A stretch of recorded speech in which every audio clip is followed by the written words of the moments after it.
안녕하세요, 래퍼드 복강입니다. 오늘 이야기해볼 주제는 T1 무엇이 바뀌었는가 입니다. T1이 8강에 진출하면서까지 눈에 띄게 변화한 모습들이 보여서 이것들에 대해서 이야기를 해보자 하는데요. 첫 번째로 이야기해보고 싶은 것은 긍정적인 뱀픽에서의 변화입니다. 지난 T1 관련 영상에서도 언급을 했었지만 T1이 이번 롤드컵에서 메타를 유연하게 받아들이는 모습을 보여줬었는데요. 지난 C9전에서 오리아나의 선호도 변화와 럼블의 활용으로 메타를 유연하게 받아들이고 변화하고 있구나 라는 생각을 심어주었습니다. 그리고 지난 BLG와의 경기에서는 세나, 징크스, 그리고 탐켄치를 활용을 하면서 메타를 받아들이는 것과는 다르게 소화하고 적용하는 모습을 보여줬었는데요. 세나는 구마요시 선수의 커리어 전승 카드이고 징크스는 커리어 모스트 2에 해당하는 챔피언이죠. 또한 캐리아 선수의 탐켄치는 마찬가지로 모스트 챔피언 중 가장 높은 승률을 자랑하는 챔피언입니다. 그리고 여기서 포인트는 현재 플레이메이킹 서포터가 주류인 스위스 스테이지이지만 받아치는 유형의 서포터 레나타와 탐켄치의 승률이 굉장히 높게 나오고 있습니다. 쉽게 말해서 플레이메이킹을 카운터하는 안티 플레이메이킹 챔피언들이 바텀라인의 새로운 메타의 흐름이 될 가능성이 굉장히 높죠. 여기서 이러한 메타의 흐름을 놓치지 않고 원래 잘하던 픽들을 흐름에 맞게 뱀픽에 기용한 T1이 연습 경기가 아닌 실제 경기에서 승리를 가져오면서 다음 경기 준비에 탄력을 받을 것 같습니다. 두 번째로 이야기해볼 변화는 불리한 게임을 역전시킨 운영의 변화입니다. 게임을 유리하게 만드는 것도 유리한 게임을 이기는 것도 중요하지만 모든 게임이 마음대로 풀리지는 않습니다. 수많은 경기를 하다 보면 불리한 게임도 당연히 플레이를 하게 되는 경우가 있는데요. 그 불리한 게임을 이기는 것이 굉장히 중요한 팀의 실력의 척도 중 하나라는 생각을 가지고 있습니다. 그래서 오늘 이 영상에서 이야기해볼 것은 왜 불리해졌는가가 아니라 어떻게 불리한 게임을 역전시켰는가, 그리고 그 역전시킨 운영은 무엇인가에 대해 이야기를 해보도록 하겠습니다. 자, 두 번째 드래곤에서 일어난 한타입니다. 사실 불리한 게임을 역전시킨 운영에 관한 것은 아니지만 어찌되었건 간에 이 부분이 역전의 시발점이었기 때문에 언급을 하면서 넘어가도록 하겠습니다. 한타의 교전의 시작 자체는 바이가 자르반에게 이니시를 걸면서 교전이 시작하게 되었는데요. 어찌되었건 간에 이 교전에서 가장 빛이 났던 것은 탐켄치의 존재였죠. 플레이메이킹이 굉장히 중요한 바이와 알리스타를 상대로 탐켄치라는 픽이 굉장히 까다롭게 작용을 하면서 구마요시 선수의 징크스가 패시브를 터뜨리면서 한타를 대승하게 된 그런 한타 장면이 있었죠. 그래서 여기서 이니시를 걸고 궁극기까지 활용하면서 들어오면서 온 선수가 어그로를 분산해 주려고 구마요시를 토스 하려고 하는 장면인데요. 그러면서 동시에 BLG의 선수들은 구마요시 선수에게 좀 시선이 쏠리는 느낌이 있죠. 오너 선수를 마무리하는 것이 아니라 이제 구마요시 선수를 같이 노려주는 모습이 보여지고 있는데, 여기서 스킬이 오히려 구마요시 선수에게 빠지게 되면서 아래에 있던 바이를 먼저 마무리를 하게 되고 생각보다는 HP가 굉장히 건재한 모습의 자르반입니다. 그래서 너무 오랜만에 탐켄치를 상대했던 탓일까요?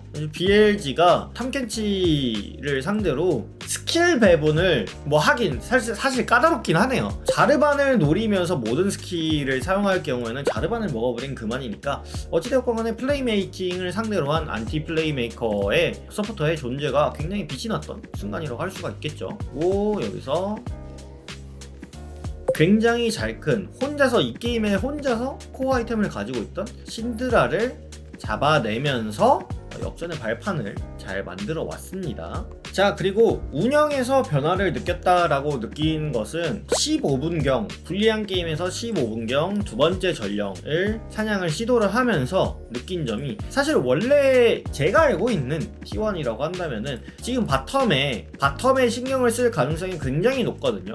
페이커 선수나 제우스 선수가 텔레포트를 활용을 하면서 바텀의 라인까지 파밍을 하면서 경기를 최대한 효율적으로 운영하려는 느낌이, 그런 인상이 강한 팀이 T1인데, 오늘 BLG와의 경기에서는 라인을 2개만 사용을 하면서 조금 더 집중되어 있는 프레셔 라인을 구축을 하고, 여기서도 이 이후에 바텀의 순간이동을 사용을 하면서 수비를 하는 것이 아니라 전령각을 보고 있죠. 전령각을 보면서 압박을 주고 있는 모습입니다.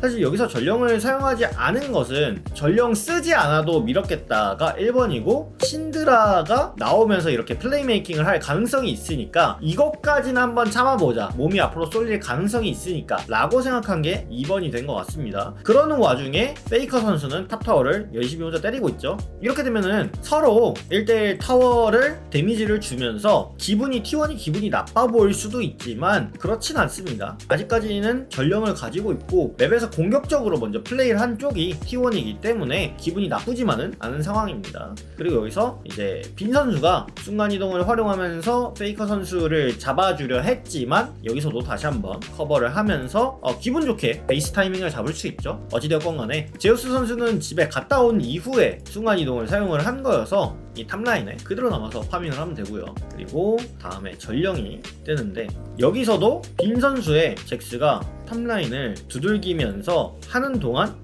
하나에 집중을 합니다. 그리고 시야를 보여주지 않았죠. 올라가는 길에 있어서는 시야를 단 한 번도 보여주지 않았고, 드래곤이 사냥이 완료가 된 이후에 시야를 보여주는 모습이죠. 여기서도 오리아나가 이 드래곤을 마무리를 하고 3라인을 복귀를 하는 것이 아니라 전령 플레이를 노리면서 미드의 합류, 그리고 탑에 있는 압박을 덜어내줍니다. 어떤 식으로? 직접 몸이 가서 탑의 압박을 덜어주는 것이 아니라 다른 라인의 압박을 함으로써 탑에 대한 압박을 덜어내주는 거죠. 그리고 계속해서 이제 탑의 슌 선수가 플레이메이킹의 찬스를 노리고 있는데, 이유는 캐리아 선수의 탐켄치의 존재죠. 본대에는 탐켄치라는 굉장히 상당히 까다로운 챔피언이 있고, 빈 선수의 잭스가 굉장히 성장이 좋은 상태이기 때문에 이번 게임의 승리를 빈 선수의 잭스 사이드 운영으로 가져오겠다라는 견적을 낸 것 같습니다. 하지만 이렇게 되면 인원 분배가 BLG의 경우에는 탑에서 2명, 그리고 제우스 선수의 그라가스는 이런 압박을 탈압박하기 굉장히 좋은 그런 챔피언이죠. 그리고 탐켄치와 함께 자르반이라는 플레이메이킹 강제성이 굉장히 좋은 챔피언을 같이 기용을 했기 때문에 플레이메이킹과 안티 플레이메이킹이 같이 되는 그런 조합에서 인원수의 유리를 가지고 있는 상황에서 오너 선수가 정말 과감하게 전멸까지 사용을 하면서 조금은 어거지스러운 느낌의 이니시를 열게 되죠.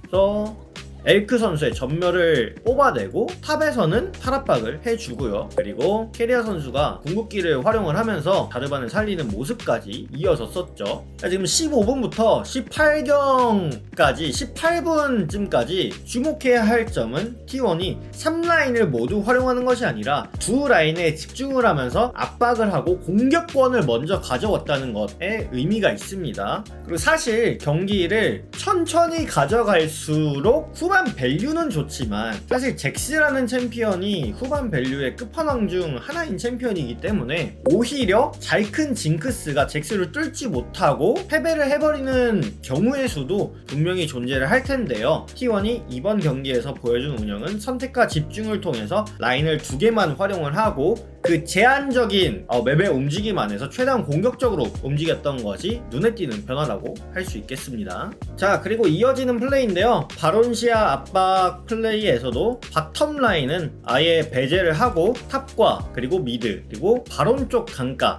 시야에 힘을 꽉 주면서 굉장히 사거리를 이용한 플레이를 하고 있죠. 소위 띠꺼운 플레이를 하고 있는데, BLG는 사이드에 가게 되면은 바론의 압박을 당하게 되고, 그렇다고 해서 이니시를 걸자니 탐켄치가 존재하고, 그렇다고 냅두자니 사거리가 굉장히 긴 징크스가, 특히나 아이템도 무한의 대검을 올려주면서 데미지가 상당히 매서운 아이템 빌드거든요. 무한의 대검을 올린 징크스가 톡톡 쳐주는 것만으로도 상당히 거슬리는 현 시점이기 때문에, 이런 식으로 T1이 BLG가 숨쉴 틈을 주지 않고 두 라인만 사용을 하면서 압박을 했던 것이 굉장히 좋은 플레이였다 라고 보고 있습니다.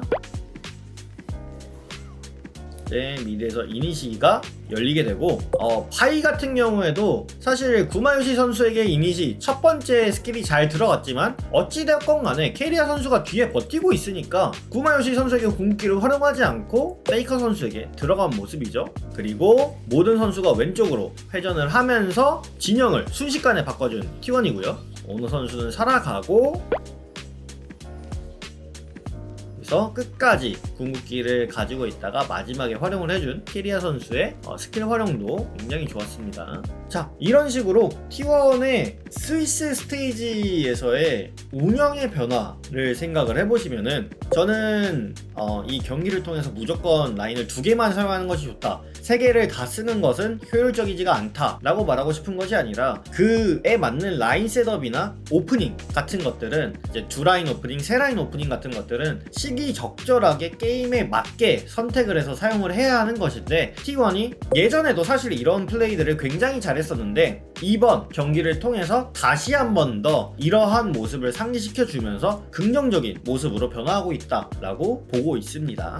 자, 그리고 마지막으로 언급해야 할 부분은 바론 직전의 플레이였죠. 바론 직전의 플레이인데 지금도 맵을 보시면 아시겠지만 라인에 집중적으로 모여있는 상황입니다. 이전 같은 경우에 경기를 살펴본다면 지금 이 라인에 페이커 선수나 제우스 선수가 달리고 있을 가능성이 굉장히 높고요. 지금 여기서 다른 한 선수가 파밍을 하고 있을 가능성이 굉장히 높죠. 혹은 최대한 붙어봤자 여기 근처라고 생각을 하는데요. 직접적으로 몸이 쏠리게 되고 몸이 쏠리게 되니까 플레이메이킹을 만들 수도 대응을 할 수도 있는 상황이 되어버린 겁니다. 여기서 사실 보시면은 BLG 같은 경우에는 바텀을 향하고 있고 파밍을 하고 있었어요. 파밍을 하고 있다가 이런 느슨한 타이밍이니까 한번 걸어봐야지 라고 했다가 제대로 준비가 된 T1한테 얻어맞고 바론까지 나가게 돼버린 장면이었죠. 자, 그래서 이 모든 것들이 사실 이러한 플레이 같은 경우에는 조금 운이 좋았다 라고 볼 수도 있겠지만 운도 뭐다? 준비가 되어 있는 자가 받아먹는 거예요. 사실 저기서도 라인 셋업 같은 경우에를 3라인 세팅을 하고 혹은 뭐 이런 식으로 느슨하게 했었더라면은 저런 기회가 왔을 때 받아먹지 못했을 가능성이 굉장히 높죠. 하지만 이번 게임에서 라인을 최대한 적게 사용을 하면서 우리는 오리아나와 징크스를 토대로 압박 플레이를 할 것이고 탐켄치로 엔타이 플레이메이킹을 하면서 사거리를 이용한 압박을 주고 그거를 토대로 게임을 승리를 하겠다라는 게임 플랜을 지켜냈고 거기서부터